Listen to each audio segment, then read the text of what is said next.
नमस्कार साथियों, मैं रत्ना वोरा अहमदाबाद गुजरात से। मेरे YouTube चैनल रत्ना वोरा बेबाक में आप सभी का बहुत बहुत स्वागत है। साथियों, इससे पहले भी मैंने ईवीएम को लेकर एक वीडियो बनाया था और वो वीडियो तब बनाया था जब 19 दिसंबर की इंडिया गठबंधन की बैठक में एक प्रस्ताव पारित किया गया था और उसमें बताया गया था कि मुख्य चुनाव आयुक्त से मिला जाएगा, उसका समय लिया जाएगा और साथ ही साथ उसमें एक सुझाव रखा जाएगा या मांग की जाएगी कि जो भी वीवीपीएट पर्चियां हैं उन सब पर्चियों का मिलान ईवीएम मशीन की वोटिंग के आंकड़ों के साथ किया जाएगा। और उसी संदर्भ को लेकर मैंने इससे पहले ईवीएम को लेकर एक वीडियो बनाया था। आज फिर मैं आपके सामने ईवीएम को लेकर एक और वीडियो बना रही हूं और उस वीडियो में मैं आपको एक बहुत ही सनसनीखेज खबर के बारे में बताना चाहती हूं।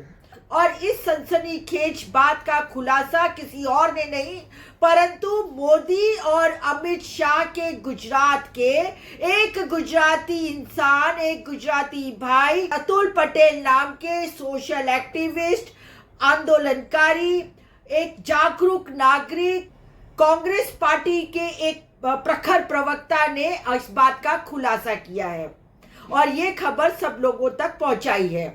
तो हम देखते हैं कि क्या कहते हैं अतुल पटेल अपने इस वीडियो में। और इस वीडियो में वे प्रज्ञा मिश्रा को अपना लाइव डेमो दिखा दे रहे हैं कि किस तरीके से वीवीपीएट पर्चियों के साथ भी घोटाला हो सकता है, फर्जीवाड़ा हो सकता है और वीवीपीएट जो पर्चियां हैं उनको भी बदली जा सकती है। इसी का लाइव डेमो लेकर अभी उन्होंने अपना इंटरव्यू दिया है। देखिए क्या कहते हैं वीवीपीएट पर्चियों के बारे में। तो सबसे पहले तो बिना देर किए दर्शकों को दिखा दीजिए कि ईवीएम कैसे हैक हो सकती है। हाँ। अभी प्रज्ञा जी, ट्रांसपेरेंसी होनी चाहिए। तो हम ये 3 सिंबल है, एप्पल, बनाना और वाटरमेलन, 3 पार्टी के 3 सिंबल है। अभी हम ये डब्बा बताते हैं कि इसके अंदर कुछ छिपा है या नहीं छिपा है। तो इसके अंदर कोई पर्ची नहीं है, प्रिंटर है, लैंप है और हमारा सॉफ्टवेयर का सर्किट है। तो अभी हम इसको बंद कर देते हैं। अभी हम एक पार्टी को वोट देते हैं। जैसे पहली पार्टी है कमल को हम वोट देते हैं। तो ये कमल का बटन मैंने दबाया और तुरंत ही हम देखते हैं वाटर वोट देते हैं तो लाइट आता है। तो उसको पर्ची दिखती है, आपको देखिए, शायद सबको देखनी चाहिए, केले की पर्ची।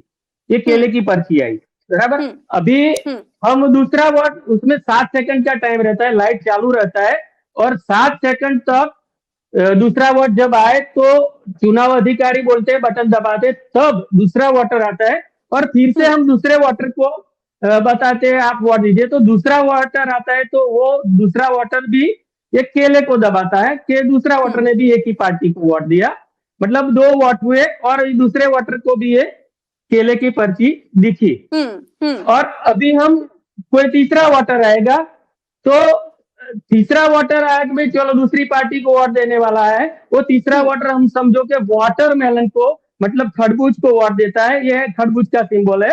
तो अब खरबूज को वोट दिया तो ये तीसरे वोटर को खरबूज का पर्ची आप देख सकते हो, खरबूज का पर्ची दिखा कि एक तीसरे वोटर ने खरबूज को वोट दिया। अभी फिर से चौथा वोटर आता है तो चौथा वोटर आता है, वो भी बोलता है कि मुझे खरबूज का वोट देना है। तो चौथा वोटर आता है तो वो भी एक खरबूज को वोट देता है। तो चलो चौथा वोटर आया तो ये चौथा वोटर खरबूज को वोट देता है, तो उसको भी खरबूज का वोट का सिंबल दिखा है, लाइट हुई और अभी लाइट बंद हो जाती है। तो हम लोगों ने 4 वोट दिए प्रज्ञा जी, 2 केले को दिए, वो 2 खरबूज को दिए। हाँ बराबर, एप्पल को हमने एक भी वोट नहीं दिया। तो अभी हमें ये खोल के डिब्बा दिखेंगे कि इसके अंदर पर्ची कितनी और कौन सी पार्टी को निकली। तो आप देखोगे ये 4 वोट दिए 2 केले को, तो 1 केला हुआ, 1 हुआ खरबूज और 2 एप्पल की पर्ची छिपी। हमने एप्पल को वोट 1 भी नहीं दिया, बराबर। तो उसका मतलब 1 केले का वोट 2 में से 1 यहाँ ट्रांसफर हो गया और 1 खरबूज का जो 2 वोट दिया 2 में से यहाँ 1 ट्रांसफर हो गया। एप्पल को 1 भी वोट हमने दिया नहीं। ये आपके सामने लाइव डेमो हमने बताया, इसमें कोई वो चालाकी नहीं है, कोई भी नहीं, सॉफ्टवेयर का कमाल है। तो फिर से हम 2 मिनट में दूसरे भी 4 वोट डाल देते हैं तो आपको बता देते हैं कि भी कैसा होता है। तो फिर से हम डेमो देते हैं कि भाई चलो फिर से हम। अतुल जी, एक बार फिर से आप वो डब्बा खोलकर दिखाइए, उसके अंदर कोई पर्ची तो नहीं है ना? हाँ, एक बार हाँ, दिखाइए वो डब्बा हाँ, खोलकर फिर से। ठीक है, ये डब्बा देख लो भैया, ठीक इसमें ठीक कोई है। भी पर्ची कहीं भी छिपी नहीं है। और ठीक फिर है। हम खुला करके ही बता दे, ये बंद किया। और दूसरी बार थोड़ा दूरी से ये रखना कि ये भी देखना चाहिए कि इसमें कोई हम गड़बड़ तो कोई कर नहीं रहा ना, लेकिन दर्शकों को दिखना चाहिए। फिर से हम केले को दबाते हैं, ये केला। तो अभी यहाँ भैया देखो आप क्या आया, लाइट, लाइट में केले का पर्ची दिखा, जो दर्शकों को भी दिखना चाहिए। और ये केले का दूसरा, अभी दूसरा वाटर आएगा 7 सेकंड के बाद, और वो चला जाएगा वोट देके, बाद में दूसरा वाटर आएगा। तो दूसरा वाटर भी समझो एक केले को दबाया फिर से, समझो कंसिस्टेंट कंटिन्यूटी रहती है। जब फैमिली वाले जाते हैं तो उसमें देखो आप, उसमें भी केले का सिंबल आया और लाइट हुई और केला देखा। अभी लाइट बंद हो जाएगी, बाद में तीसरा वाटर आता है। तीसरा वाटर आया, समझो हमने 2 केले को दिया, वो भी आपके मगज में रखना पड़ेगा। तीसरा वाटर को हमने दिया एप्पल, बराबर, एप्पल। कोई बोलेगा आप एप्पल को क्यों नहीं देते, तो हमने एप्पल को भी देते हैं, तो एप्पल को दिया। तो आप देखना, ये एप्पल की पर्ची लाइट हुई और छप के आई, देखिए आपके सामने, नजर के सामने, बराबर। और ये टोटल वोट हमारे हुए 3। अभी हम फिर से 2 सिंबल को वोट देते हैं, भाई 5-6 वोट हो जाए तो हमें पता चले। तो हम फिर से एक वाटरमेलन को देते हैं वोट। तो वाटरमेलन को हमने वोट दिया, बराबर। तो आप देखते हो लाइट हुआ और वाटरमेलन की पर्ची छपी, मतलब हमारे वोट हुए 5। हमने एक एप्पल को दिया, केले को 2 दिया और वाटरमेलन को 1 दिया। अब हम अब हम गिनते हैं कि इसमें से कितनी पर्ची किसको निकलती है। ये 4 वोट दिए हमने, 1 खरबूज को निकला, 1 केलों को निकला। हमने केलों को कितना दिया था, 2। और ये एप्पल को 1 ही दिया था, लेकिन 1 के 2 हो गए। समझ में आया ना? अभी ये लाइव डेमो हमने आपको बता दिया, और इसका खेल कैसे होता है वो खुला रख के बता देते हम। जी जी अभी जी, ये यही मैं खुला जानना है, चाह रही हूँ कि ये हो कैसे रहा है। हाँ, वही हम बताते हैं। अभी ये खुला रख के, ये सब मायाजाल है। डार्क शीशे की ट्रांसपेरेंट जो मिरर ग्लास है ना, पहले ट्रांसपेरेंट था, ये काले कांच के पीछे कैसे काला धंधा हो सकता है वो हम आपको बताते हैं।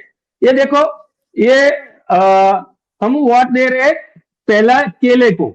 तो केले की पर्ची लाइट होने के बाद ये प्रिंट होके आती है, बाद में लाइट होता है तो केले की पर्ची हमें दिखती है। तो उसमें क्या होता है, वाटर क्या होता है, लाइन लगी होती है। तो अपना पर्ची निशान का आया वो देख के चला जाएगा, उसको संतुष्टि हो गई, मैंने जिसको वोट दिया उसको ही पड़ा है। बाद में लाइट बंद हो जाता है। अभी कमाल की बात है, ये देखो आप, ये लाइट खुला बॉक्स है इसलिए आपको पता चलता है, फिर लाइट बंद हो गया तो हमने फिर से केले को वोट दिया। अब ये कमाल की बात है प्रज्ञा जी, पूरे देश को पता चलना चाहिए कि ये फिर से मैंने केले को वोट दिया, मतलब एक ही पार्टी को 2 वोट दिया। तो आप देखो ये कमाल, लाइट हुई, पर्ची देखी केले की, बराबर, लेकिन पर्ची कटी नहीं, वही पर्ची देखी। और देखो अभी अंधेरा हो गया, अंधेरे में क्या होता है, अंधेरे में आपके नजर के सामने ये दूसरी पर्ची एप्पल की छप गई। देख लिया ना आपने, अंधेरे में और काले कांच के पीछे कैसे काले कारनामे कोई भी कर सकता है। सुप्रीम कोर्ट के सीनियर एडवोकेट प्रशांत भूषण जी ने अपनी जो एसोसिएशन ऑफ डेमोक्रेटिक रिफॉर्म की जो पिटीशन है, उस पिटीशन में भी वह कुछ बदलाव लाने की बात कर रहे हैं। और उनकी पिटीशन में भी अब वो ये बात कहना चाह रहे हैं कि जो चुनाव है वो अब वीवीपीएटी पर्चों पर भी नहीं, उनके मिलान पर भी नहीं, परंतु सिर्फ और सिर्फ बैलेट पेपर पे होने चाहिए। देखिए किस तरीके से अपनी बात प्रशांत भूषण जी एक इंटरव्यू में कहते हैं। देखिए, ये बात सही नहीं है कि सिर्फ ऑपोजिशन वालों को शक है और बीजेपी वाले ईवीएम से बहुत खुश रहते हैं। आजकल खुश हैं, लेकिन जब वो लोग विपक्ष में थे तो वो लोग भी ईवीएम पर बहुत सवाल उठाते थे। उनके लोग भी बहुत सवाल उठाते थे और कहते थे, मांग उन्होंने करी थी कि भाई ईवीएम नहीं होना चाहिए, वापस बैलेट पेपर पर जाना चाहिए। 2009 का दौर था, अडवाणी का दौर, तब तो किताब ही लिख दी गई थी बीजेपी नेता की तरफ। जी हाँ, जी वी रामकृष्ण जो इनके आदमी हैं, उन्होंने भी पूरी किताब किताब ही लिख दी थी इसके ऊपर की जीवीएल नरसिम्हा जी जीवीएल नरसिम्हा, हाँ, कि बहुत खतरनाक हैं वगैरह वगैरह। देखिए मसला ये है कि ईवीएम में शुरू में तो जिस तरह से ईवीएम लाया गया उस समय उसमें कुछ ज्यादा सॉफ्टवेयर वगैरह शायद नहीं था, लेकिन धीरे धीरे करके उसके चिप्स बदले गए, वीवीपैट मशीन इंट्रोड्यूस करी गई, एक कंट्रोल यूनिट होता है और इसमें जगह जगह सॉफ्टवेयर भी होती है, हार्डवेयर के साथ सॉफ्टवेयर भी होती है। एक इंडिपेंडेंट पीपल्स कमीशन बैठा जस्टिस लोकुर के नेतृत्व में, और उसमें बहुत सारे बड़े बड़े लोग थे उस कमीशन में, और उन्होंने कम से कम 15 इंडिपेंडेंट एक्सपर्ट्स जो कि पूरी दुनिया से आए हुए थे, कंप्यूटर एक्सपर्ट्स, उनकी टेस्टिमनी, उनके बयान सुने, और उन्होंने आखिर में रिपोर्ट ये दी कि हाँ, ईवीएम का ये नहीं कहा जा सकता कि ये हैक प्रूफ है या टैंपर प्रूफ है, इसमें टैंपर किया जा सकता है, और सिर्फ इस आधार पर कह देना कि अभी तक डेमोन्स्ट्रेट नहीं हुआ है कि टैंपर किया गया, वो सही नहीं होगा ये सोचने के लिए कि आगे कभी टैंपर नहीं हो सकते। और उन्होंने बोला कि ये वोटर जो वोट करता है उसका पूरा वेरीफाइबल सिर्फ पेपर ट्रेल ही नहीं होना चाहिए, लेकिन वोटर को ये पता लगना चाहिए कि उसने जो वोट दिया है वही रिकॉर्ड हो रहा है। साथियों, 2017 जून मुख्य चुनाव आयुक्त ने ये खुला चैलेंज किया था कि यदि आपको ईवीएम पे कुछ शंका है तो आप ईवीएम को हैक करके दिखा दीजिए, और उस टाइम पे किसी भी विरोधी पक्ष ने चैलेंज को स्वीकारा नहीं था। परंतु अब डंके की चोट पे सुप्रीम कोर्ट के एक और एडवोकेट मिस्टर महमूद प्रचा ने इस चैलेंज को स्वीकार लिया है, और उन्होंने कहा है कि आप हमें सिर्फ 50 ईवीएम मशीन, सील बंद मशीन जो आपके द्वारा सील की गई हो, ऐसी 50 सील बंद मशीन दे दीजिए, और हम पूरे देश में अलग अलग राज्यों में जाकर बताएंगे, दिखाएंगे कि किस तरीके से जो ईवीएम मशीन है उसको हैक किया जा सकता है। देखिए क्या कहते हैं हमारे सुप्रीम कोर्ट के एडवोकेट महमूद प्रचा जी। और इलेक्शन कमीशन से ये हमने दरखास्त की है, ऑलरेडी एक एप्लीकेशन भी लगा दी है कि आप हमें जो ये ईवीएम का सेट होता है, ये 3 मशीनों का सेट होता है, कंट्रोल यूनिट, बैलेट यूनिट और वीवीपैट, इसके 50 मशीनें हमें सील करके दीजिए। हम जो आपने चैलेंज दिया है उसको हम स्वीकार करते हैं। हम प्रेस कॉन्फ्रेंस करके आप जैसे ईमानदार जर्नलिस्ट लोगों को बुलाकर पूरी दुनिया के सामने लाइव वो सील खोलेंगे तीनों मशीनों की, और उसको हैक करके दिखाएंगे, और पूरी दुनिया के सामने ये दिखाएंगे कि किस प्रकार से ईवीएम की मशीनों का प्रयोग जो है बहुत बड़ा धोखा है। इससे फर्जीवाड़ा हो सकता है बहुत आराम से, इससे झूठे वोट डलवाए जा सकते हैं बहुत आराम से। सुप्रीम कोर्ट के भी एक और एडवोकेट भानु प्रताप जी ने भी कई बार अपने वीडियो में, अपने वक्तव्यों में बताया है कि ईवीएम मशीन के साथ घपला, घोटाला, हैकिंग, छेड़छाड़ सब कुछ संभव है और हो रहा है। और उन्होंने यहाँ तक बताया है कि जब पोस्टल बैलेट पेपर की गिनती होती है तो दूसरी जो पार्टियां हैं जो बीजेपी को नहीं पसंद कर रही होती है, अर्थात कि जो विरोध पक्ष की पार्टियां वो जीतती हुई दिखाई देती है और बीजेपी उधर हारती हुई दिखाई जाती है, और जैसे ही वोटिंग मशीनें खुलती है उनकी गिनती शुरू होती है कि धड़ाधड़ जो विपक्षी पार्टियां वो हार जाती है और फिर बीजेपी जीतना शुरू कर देती है। साथियों, इसका ताजा एग्जाम्पल हम मध्य प्रदेश का देख सकते हैं। मध्य प्रदेश में जब पोस्टल बैलेट खुले और उनकी गिनतियां हुई तो 190 सीटों पर कांग्रेस आगे थी, और जैसे ही ईवीएम मशीन पर वोटिंग स्टार्ट हुई कांग्रेस का सुपड़ा साफ हो जाता है और बीजेपी बम्पर वोटों से जीत जाती है। इलेक्शन कमीशन आखिर है क्या? Election commission he is a public servant, जनता का नौकर है वो। उस जनता ने इलेक्शन कराने की ताकत उसके हाथ में दी है संविधान के माध्यम से, अनुच्छेद 324 के माध्यम से। सो उसकी जिम्मेदारी है कि वो फ्री, फेयर एंड ट्रांसपेरेंट, यानी स्वतंत्र, निष्पक्ष और चुनाव कराए। ये उसकी जिम्मेदारी है। लेकिन जिस तरह की हठधर्मिता वो इतनी बड़ी पार्टियों से, इंडिया गठबंधन की 28 पार्टियों से मिलने तक का समय नहीं दे रहा। वो जनता के प्रतिनिधि हैं, वो जनता है, उन्हें मिलने का समय नहीं दे रहा। यही इस बात की तरफ संकेत करता है कि कहीं ना कहीं इस सब मामले में बहुत बड़ा घोटाला है।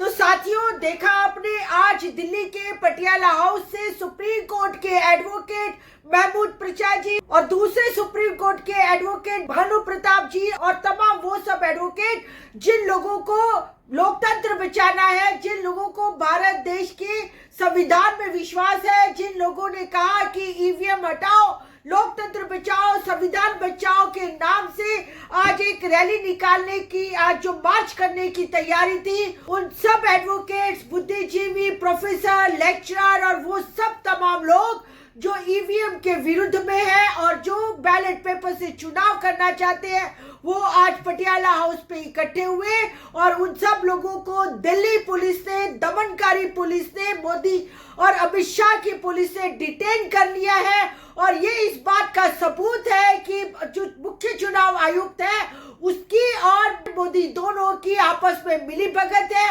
वो किसी भी हालत में नहीं चाहते हैं कि भारत देश का लोकतंत्र बहाल रहे और जो हमने इतनी मुश्किल से आजादी पाई है वो चाहते हैं कि अब उन्हीं का देश उनका गुलाम बन जाए, मतलब आरएसएस का और भारतीय जनता पार्टी का गुलाम बन जाए। और इसीलिए 2024 में ये इस बात के लिए तैयार नहीं है कि किसी भी हालत में बैलेट पेपर पे चुनाव किए जाए। आज मैं गुजरात से, अहमदाबाद से आप मोदी और अमित शाह को चैलेंज करना चाहती हूँ कि आप बैलेट पेपर से चुनाव करवा के दिखाइए और फिर बोलिएगा कि अब की बार 400 पार। अगर ये जो नारा दिया है ना, इससे ये साबित होता है कि आपकी और इलेक्शन कमीशन की मिली भगत है। आप लोगों ने मिलके सब सेटिंग कर ली है और पूरा देश अभी आपको खदेड़ना चाहता है, परंतु ईवीएम के नाम से आपके हाथ में एक हथियार आ गया है और उस हथियार से आप लोकतंत्र का गला घोटने का काम कर रहे हैं,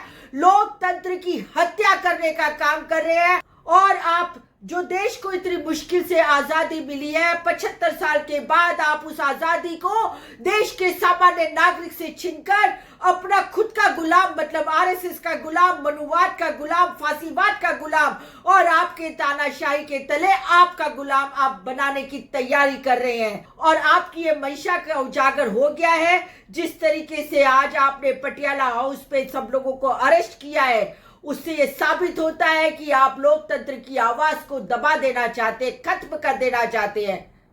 पर अब भारत देश की जनता उठ खड़ी हुई है। अगर भारत देश की जनता अंग्रेजों के सामने, उसके अत्याचारों के सामने अपनी आजादी ले सकती है तो आप तो इसी देश के नुमाइंदे हैं और हम भारत देश की जनता हैं। हम भारत देश की जनता आपको किसी भी हालत पे खदेड़ के रखेंगे 2024 में, ये मेरा वादा और दावा है।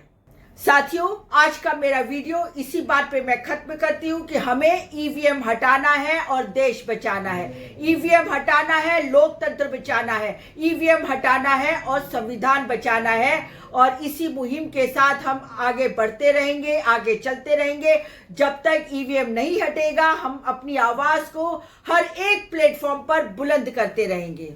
मेरा वीडियो आज मैं यहीं खत्म करती हूँ। फिर मिलूंगी एक नई बात के साथ, एक नए विचार के साथ। तब तक के लिए मैं आपसे रिक्वेस्ट करना चाहती हूँ कि आप मेरा यूट्यूब चैनल रत्ना वोरा बेबाक सब्सक्राइब कीजिए, ज्यादा से ज्यादा शेयर कीजिए, ज्यादा से ज्यादा लाइक दीजिए और साथ ही आप मुझे फेसबुक, इंस्टा और एक्स पर भी मिल सकते हैं। फिर मिलती हूँ एक नई वीडियो, एक नए विचार के साथ। नमस्कार।